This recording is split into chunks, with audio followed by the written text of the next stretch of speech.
Alright, so about this time last year, I made a video response to the lovely Emma Popcorn, which was basically about friendship circles on YouTube. And that was, I think it was in the aftermath of Summer in the City last year. And I didn't go to Summer in the City this year, which I'm now sad about. But since then I have been following a lot of the conversation sparked by it on Twitter and watching some live streams on YouTube, which has been really cool, and all that fun stuff to do with the creator-viewer divide, you know, that good old thing that we all love so much.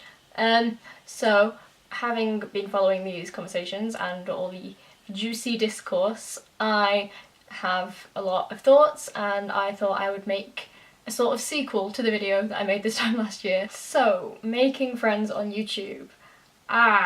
I think a lot of this discussion is to do with kind of, well, it's both. It's both making friends online and also specifically meeting people in real life. And a distinct thought that I've been having lately is that a lot of kind of making friends with any other creator, if you're a creator yourself, is there has to be a mutual enthusiasm. That doesn't necessarily mean you have to have watched a bunch of each other's videos and like love it, although obviously that is the ideal situation. But like, say if one person has watched some of someone's content and then they meet said person and then these people start chatting, like obviously this person already has the enthusiasm, but this person has to have mutual enthusiasm, not about this person's content because they haven't seen it yet, but about just like this person as a person. And I've seen a lot of people saying that in lots of ways it's almost easier to become friends with someone when you are new to their content, because it makes it more genuine. And have I been on both sides of this? I don't actually know if I have. I don't think anyone started chatting to me having watched my stuff, because no one watches my stuff. But I've definitely been the person that has started talking to someone, and I, know them and they don't know me. But in that scenario, I think it's good to just be chill. This is another thing that's on my bullet point list of things to talk about, and it's largely because I feel like no one does talk about it, and it's the fact that as a creator, often when meeting larger creators that you do already know of, you'll do this thing where you downplay how much of their stuff you've seen or how much you know of them. And I feel really validated in that watching these few live streams that's been happening over the past week, other people have discussed this and admitted to doing this. And so I'm glad to know that it's not just me being the sneaky Slytherin that I am. In terms of if you are a fan wanting to approach a big creator, it's so much better than just saying, oh, I like your videos, or I watch your stuff, or I love what you do, or whatever, to like zone in on a specific thing and just talk about one specific video.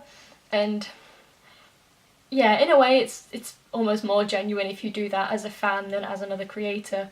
But it's so weird, there's like this, you have to pretend that you don't know people, and in a way it's better if you actually don't. And that whole thing's weird really, because like if you already watch someone, then that probably means that you like what they make, and if you like what they make, that already means that you're already on the same page in terms of whatever, and therefore have more in common possibly, and maybe more likely to have a more rewarding friendship where that's come about. Whereas if you don't already watch someone, then it might be because you don't have things in common. So it's weird because yeah, it's easier to make genuine connections with people that you don't necessarily have as much in common with.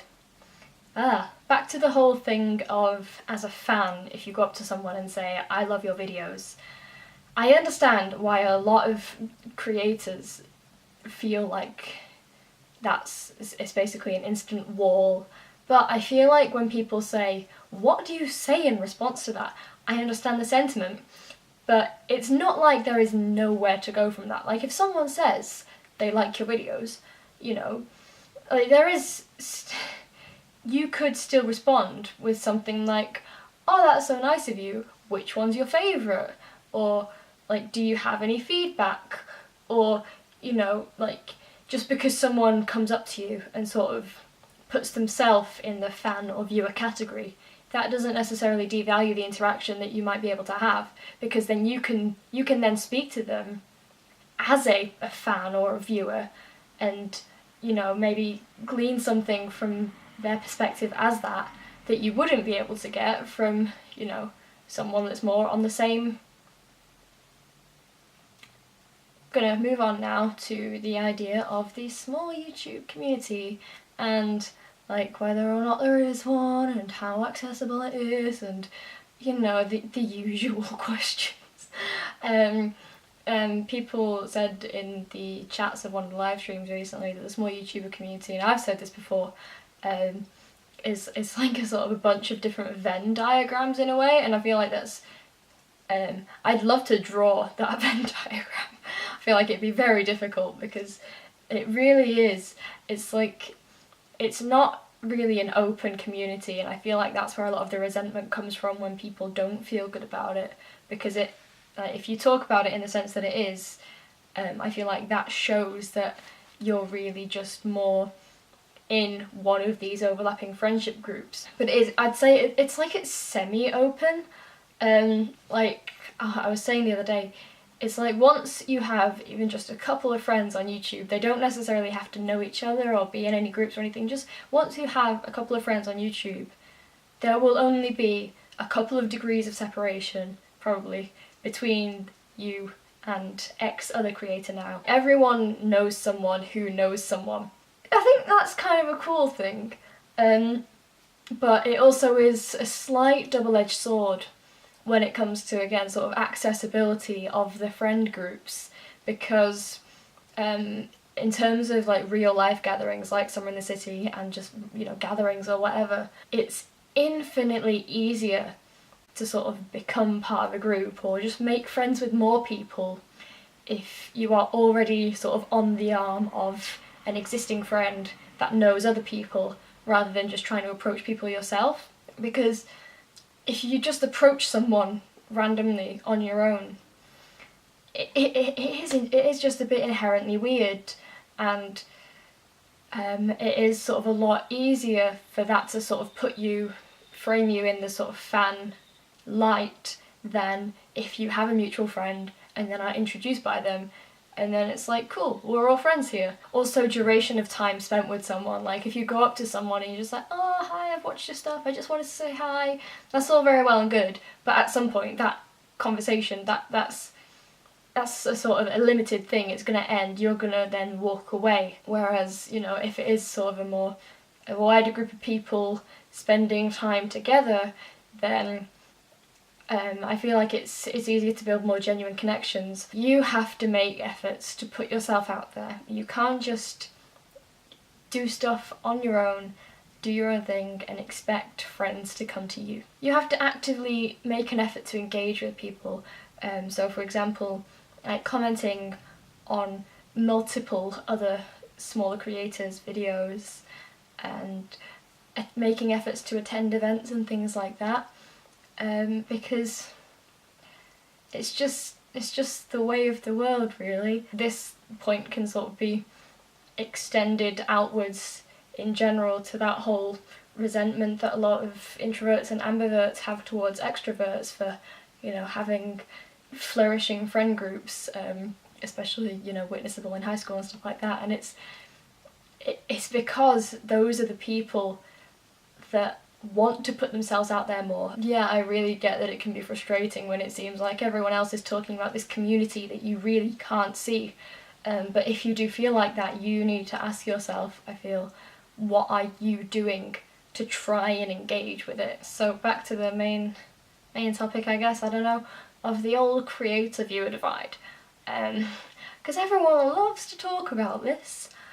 And also, it interests me that people like to act like it's a problem. Everyone's always talking about, what can we do to lessen the divide, or what's the solution to all of this?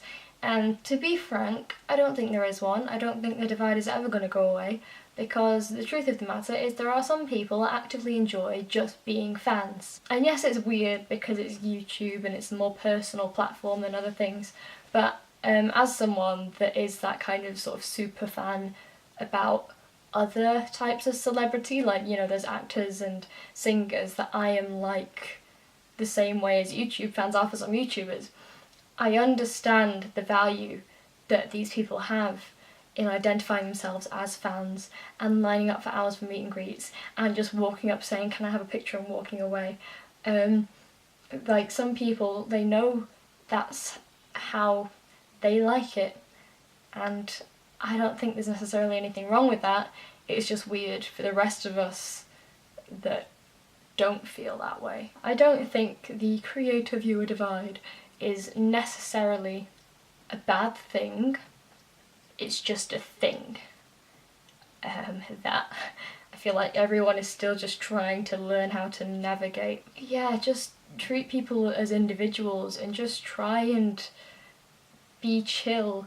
And I feel like all you can do is, because as I've said, it is so beneficial to be friends with someone that knows other people, but obviously don't, I don't mean like make friends with someone to get to their friends, that's not what I'm saying. What I mean is, all you can really do is just make friends with people as individuals and, you know, just see where that goes. Like, on several occasions, you know, I've got several YouTube friends that I just, you know, I didn't feel like part of any sort of group or anything, but I was just friends with that YouTube friend, and we were two friends, and then we've met, and then in whatever real life circumstance we've met, you know, there have been other people there, and they've just been like, "Hey, this person, this is Alex," and I've been like, "Hey," and then it's been chill, and then I have more friends. Much like how it is in real life, you know, if you're friends with someone for long enough, then sooner or later it's not improbable that you will meet others of their friends. It's just how socialising works. These are obviously not all my thoughts on this topic, because there's always more to say, but it's just some to be getting on with. I'm going to be part of a live stream on the topic of socialising online soon. I don't know when it's going to be yet, or on whose channel, but it's definitely gonna happen. Yeah, everyone has thoughts on this, so just leave them below and blah blah blah discussion. And please subscribe if you enjoyed this video, and check out the one from last year as well, because it's just still very, very relevant. And hopefully I'll see you on Twitter, or in the chat for the live stream that I'm going to be in, or in the comment section, or in real life at some point. I don't know. Hopefully see you soon. Bye.